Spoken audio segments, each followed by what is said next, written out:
que é um número multiplicando as potências de base 10, não é isso? Nós vimos que a característica da notação científica, só revisando aqui rapidinho, né? Para a gente avançar no conteúdo. As características da notação científica. Nós temos um número, aqui ó, nós temos um número multiplicando as potências de base 10, beleza? Lembram disso. Esse número que está multiplicando as potências de base 10, ele tem uma característica. Ele tem que ser quem?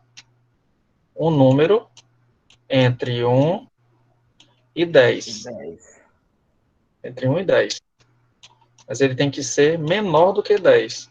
Porque se eu chegar em 10, aí eu vou ter as potências de base 10, né? Não é lucro. É aqui a interrogaçãozinha. Já vou direto para a potência, né? E tem outra situação que nós vimos também na aula de ontem. Quando eu movimentar a vírgula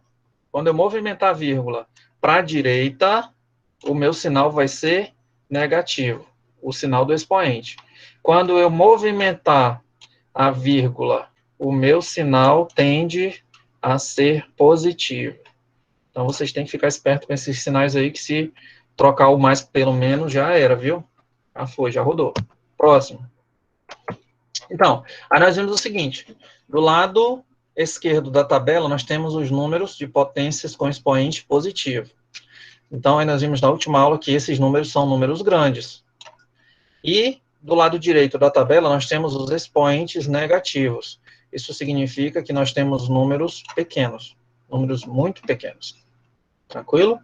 Aí nós temos aí, né, 0,1, 001, 0001, 1000, milhão, 100 milhões, e assim vai. Aí nós vimos esse exemplo aqui, ó, ontem. Quando a vírgula não aparece, ela está no final do número.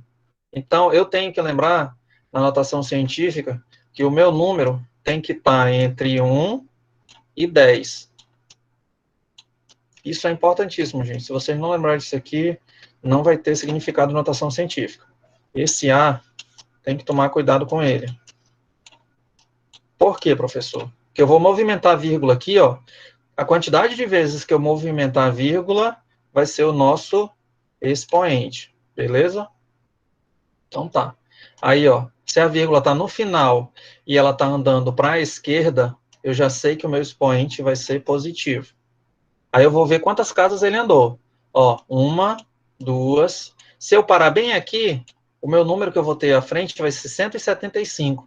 E tem que lembrar que ele tem que ser entre 1 e 10. Então eu andei de novo. Mais uma. Ficou 17. Ainda ficou maior.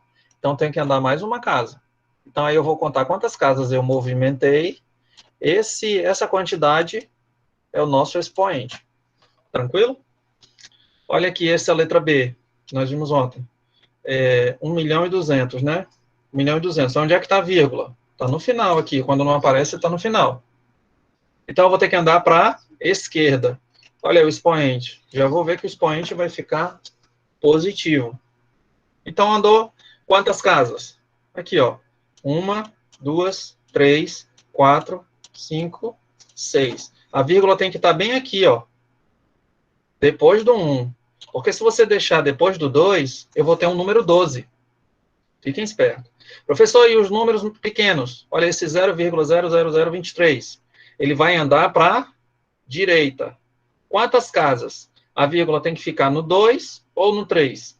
Né, no 2? Se ficar no 3, vai ficar o número 23. Não tem fundamento. Então tem que ficar depois do 2, que é menor do que 10. Aí então fica 2,3. Sempre eu vou ter que multiplicar por 10. Lembra que são potências de base 10.